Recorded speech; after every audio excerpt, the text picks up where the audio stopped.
जरा चल के वृंदावन देखो, जरा चल के वृंदावन देखो, श्याम बंसी बजाते मिलेंगे। जरा चल के वृंदावन देखो, जरा चल के वृंदावन देखो, श्याम बंसी बजाते मिलेंगे। जरा चल के वृंदावन देखो, जरा चल के वृंदावन देखो, श्याम बंसी बजाते मिलेंगे। जरा चल के वृंदावन देखो, श्याम बंसी बजाते मिलेंगे। झूला झूल रही होगी राधा रानी, झूला झूल रही होगी राधा रानी, झूला झूल रही होगी राधा रानी, झूला झूल रही होगी राधा रानी। श्याम झूला झूलाते मिलेंगे, श्याम झूला झूलाते मिलेंगे। जरा चल के वृंदावन देखो, जरा चल के वृंदावन देखो, श्याम बंसी बजाते मिलेंगे। जरा चल के वृंदावन देखो, श्याम बंसी बजाते मिलेंगे। ताली सेवा करें भाव से।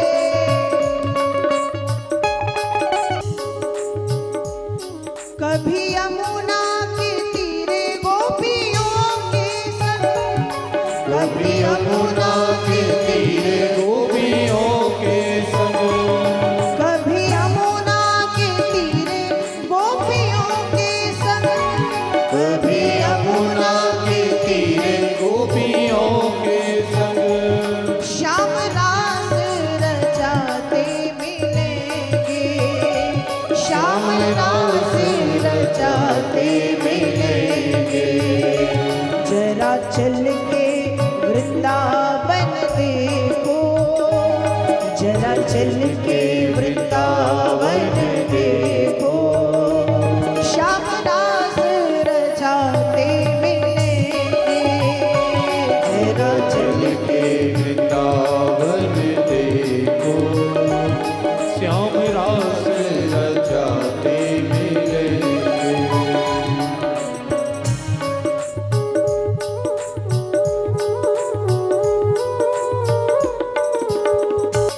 संग में होंगे ग्वाल बाल उनके, संग में होंगे ग्वाल बाल उनके, श्याम गौएं चराते मिलेंगे, श्याम गौएं चराते मिलेंगे। जरा चल के वृंदावन देखो, जरा चल के वृंदावन देखो, श्याम गौएं चराते मिलेंगे।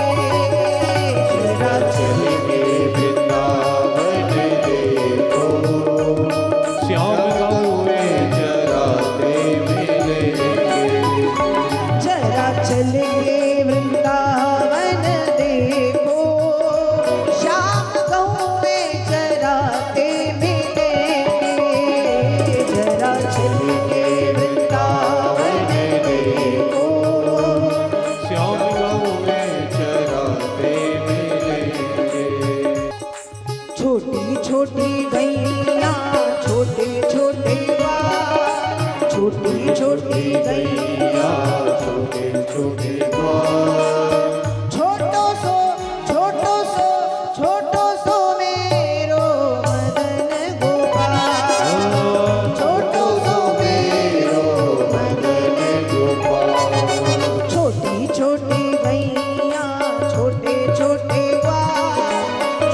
छोटी गैया छोटे छोटे ग्वाल छोटो सो छोटो सो छोटो सो मेरो मदन गोपाल छोटो सो मेरो मदन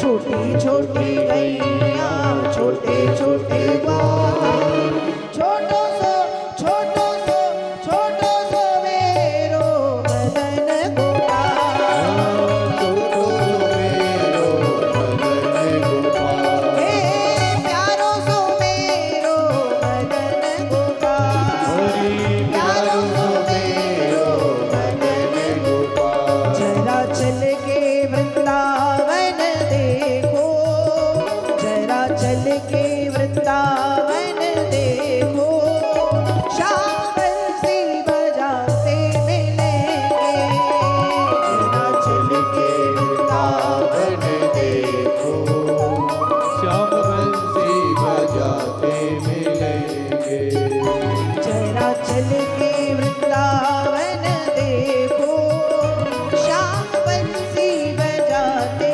मिलेंगे जरा चल के वृंदावन देखो श्याम बंसी बजाते मिलेंगे जरा चल के वृंदावन देखो श्याम बंसी बजाते मिलेंगे जरा चल के वृंदावन देखो श्याम बंसी बजाते मिलेंगे संग में होंगे ग्वाल बाल उनके संग में होंगे ग्वाल बाल उनके श्याम माखन चुराते मिलेंगे श्याम माखन चुराते मिलेंगे जरा हट के जमाने से देखो जरा हट के जमाने से देखो श्याम बंसी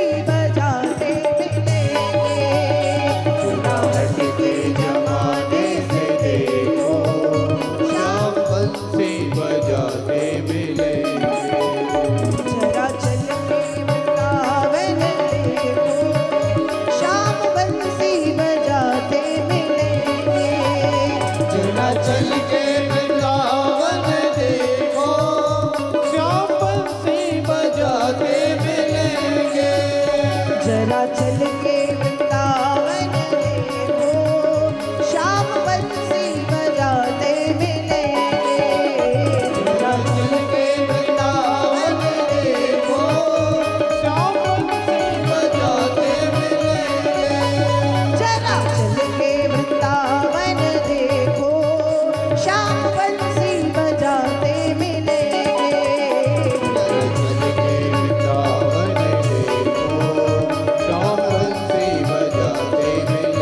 श्याम बंसी बजाते मिलेंगे ओ श्याम बंसी बजाते मिलेंगे श्याम नौवे चराते मिलेंगे श्याम नौवे चराते मिलेंगे श्याम रास रचाते मिलेंगे श्याम रास रचाते मिलेंगे श्याम माखन चुराते मिलेंगे श्याम माखन चुराते मिलेंगे जरा चल के वृंदावन देखो जरा चल के वृंदावन देखो श्याम बंसी बजाते मिलेंगे जरा चल के वृंदावन देखो श्याम बंसी बजाते मिलेंगे ओ श्याम बंसी बजाते मिलेंगे ओ श्याम बंसी बजाते मिलेंगे ओ श्याम बंसी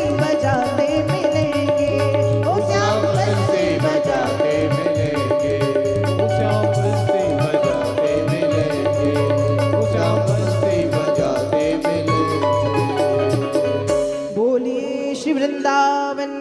लाल की जय। राधा रानी सरकार की जय। हनुमान जी महाराज की जय।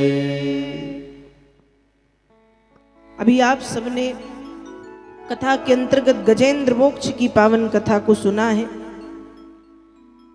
श्रीमद् भागवत जी में आगे बड़ा सुंदर कथा का बड़ी सुंदर कथा का वर्णन श्री सुखदेव जी महाराज करते हैं।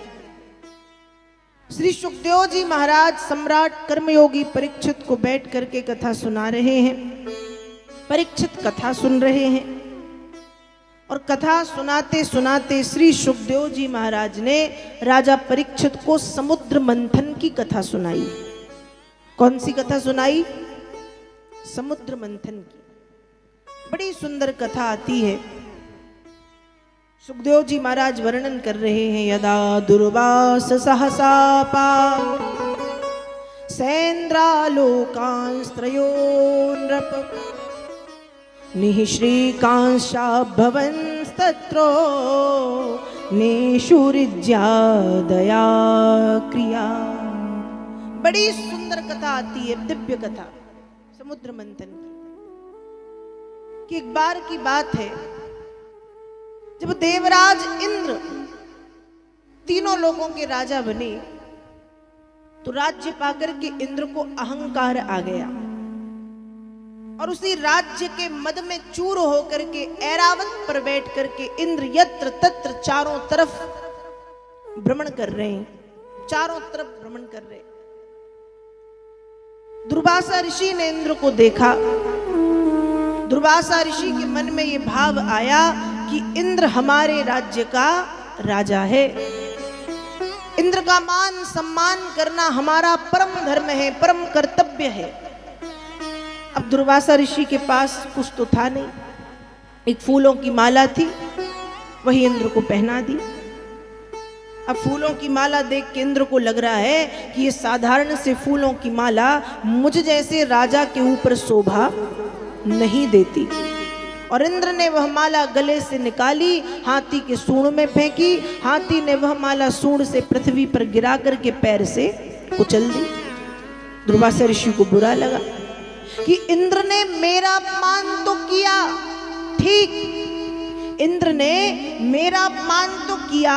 इंद्र ने पुष्प में निवास करने वाली पुष्पवासी भगवती लक्ष्मी का भी अपमान किया है। श्राप दे दिया कि जाओ, जिस लक्ष्मी का तुम्हें इतना अहंकार है उस लक्ष्मी से तुम हीन हो जाओ, श्रीहीन हो जाओ, दरिद्री हो जाओ। दुर्वासा ऋषि के श्राप से इंद्र आदि जितने देवता हैं श्रीहीन लक्ष्मीहीन हो गए। स्वर्ग का राज्य उनसे छीन लिया और स्वर्ग में राक्षसों ने जाकर के अपना कब्जा कर लिया, अधिपत्य स्थापित कर लिया। अब सारे देवता यहाँ से वहाँ, वहाँ से यहाँ मारे मारे फिरने लगे। भटकते भटकते ब्रह्मा जी के पास पहुंचे। ब्रह्मा जी कुछ करो। ब्रह्मा जी ने कहा तुम्हारी तो हर बार की यही समस्या है, कुछ ना कुछ ऐसा करते हो कि राज्य से वंचित हो जाते हो।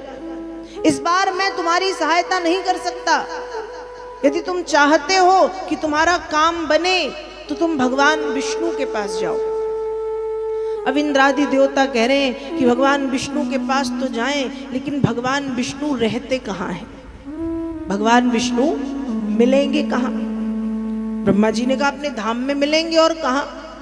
कहीं कहा अरे कोई कहता है क्षीर सागर में रहते हैं, कोई कहता है क्षीर सागर में रहते हैं, कोई कहता है साकेत गोलोक धाम में रहते हैं, कोई कहता है वृंदावन वास करते हैं, कोई कहता है बद्रीनाथ में रहते हैं, कोई कहता है द्वारिका में निवास करते हैं, और कोई कहता है जगन्नाथ में रहते हैं। रहते कहाँ हैं भगवान?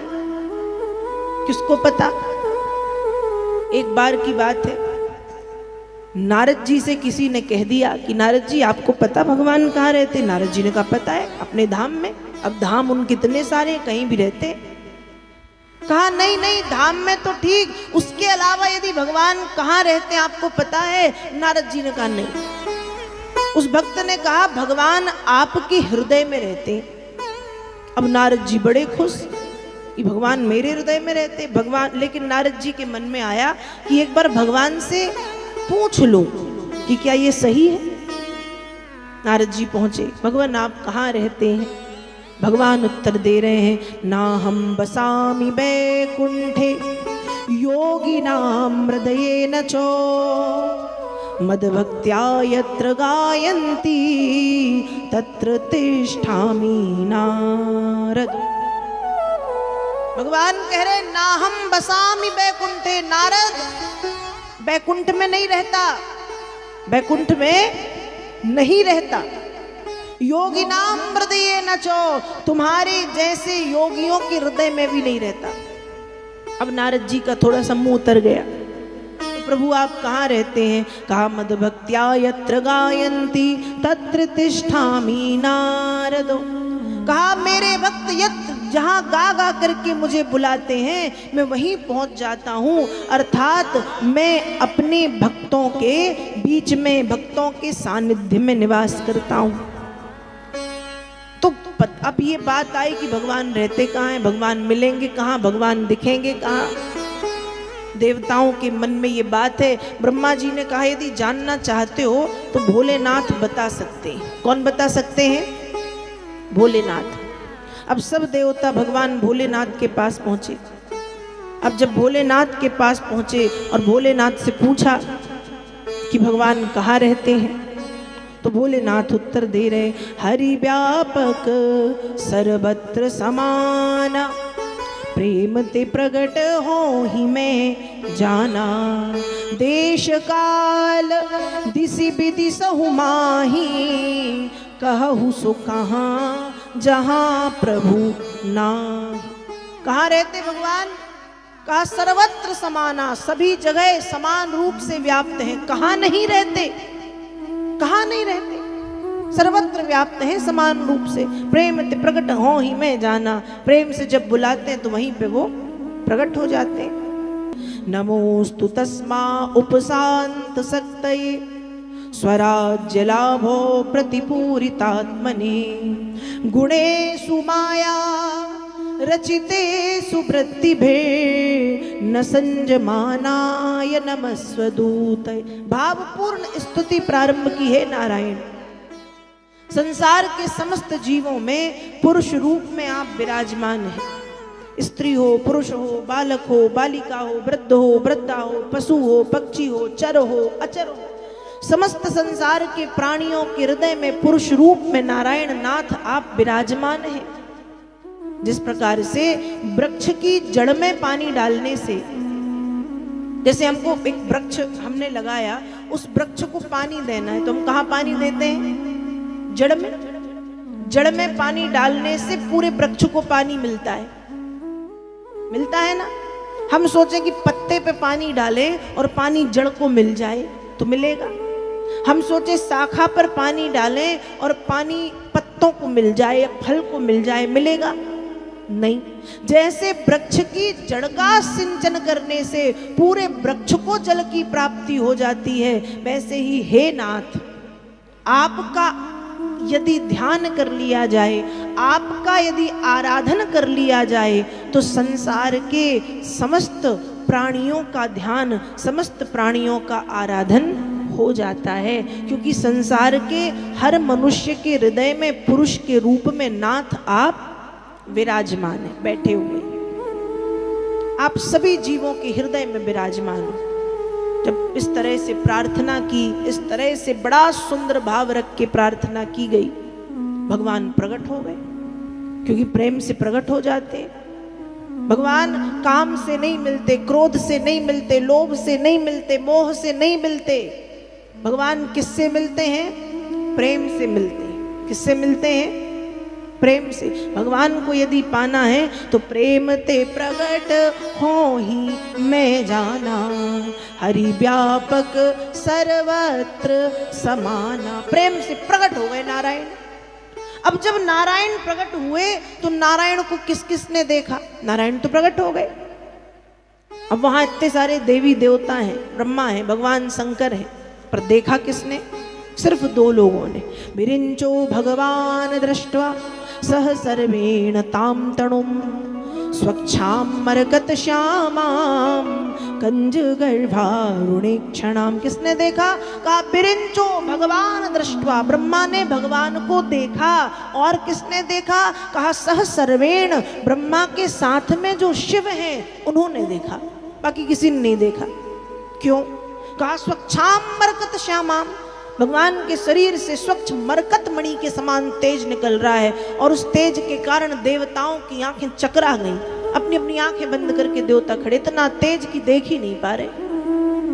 फिर भगवान ने अपने तेज को शांत किया। देवताओं ने अपनी समस्या भगवान के चरणों में रखी। भगवान ने पूरी बात सुनी और कहा कि भैया इस समय तुम्हारा समय बुरा चल रहा है, ध्यान रखिएगा। हम सोचते हैं हम बलवान हैं, पर क्या हम बलवान हैं? बोलो कौन बलवान है? पुरुष बली नहीं होत है, पुरुष बली नहीं होत है, समय होत बलवान। और भीलनी लूटी गोपिका, सोई अर्जुन सोई बाण। पुरुष बली नहीं होत है, समय होत बलवान। कौन बलवान है? समय। एक बार की बात है, अर्जुन द्वारिका से हस्तिनापुर जा रहे थे। अब जब द्वारिका से हस्तिनापुर अर्जुन जा रहे थे तो भगवान कृष्ण ने कहा कि जा ही रहे हो, गोपियों को साथ में लेके जाओ, छोड़ देना मार्ग में, वृंदावन पड़ेगा, छोड़ देना। ठीक है, अर्जुन ने कहा जो आज्ञा। गोपियों को रथ पर बिठाया। भगवान बोले अर्जुन मार्ग में भील रहते हैं, एक ऐसा जंगल पड़ता है बीहड़ जहां भील रहते हैं, और वो भील साधारण नहीं, परम पराक्रमी। यदि तुमको डर है तो वहां तक मैं तुमको छोड़ सकता हूं। अर्जुन तो अर्जुन, वाह कृष्ण वाह। जिस अर्जुन ने महाभारत के युद्ध को जीता है वो अर्जुन क्या उन साधारण से भीलों से हारेगा? भगवान ने कहा गया बेटा तुमको भी अहंकार। अब बताता हूं भगवान क्या खाते हैं। भगवान क्या खाते हैं? भगवान कहते प्रेम से जो चढ़ाओ वो पा लेता हूं, लेकिन यदि देखा जाए तो भक्त के अहंकार को बहुत शौक से खाते हैं। किसको खाते हैं? अहंकार को। भगवान ने कहा गया बेटा तुमको भी अहंकार आ गया, और भक्ति में सबसे बड़ी बाधा यही होती है। अब देखता हूं। कहा ठीक जाओ। अर्जुन निकल गए।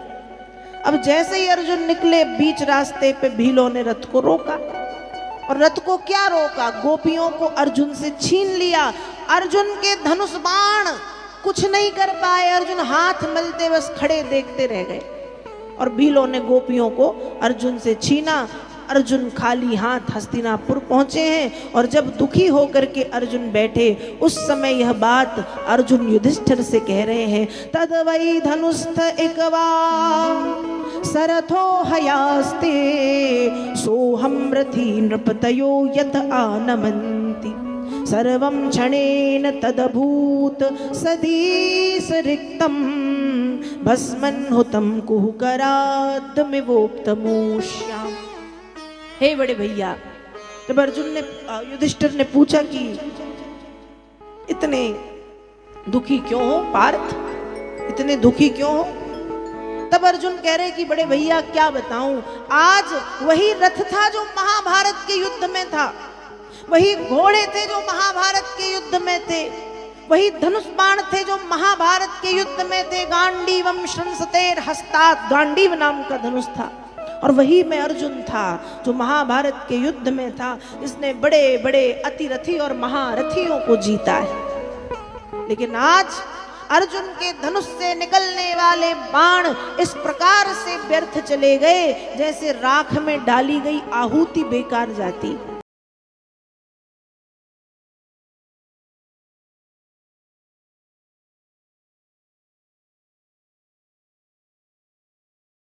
आनंद टीवी से जुड़ने के लिए आप हमें व्हाट्सएप करें 9277395752 पर।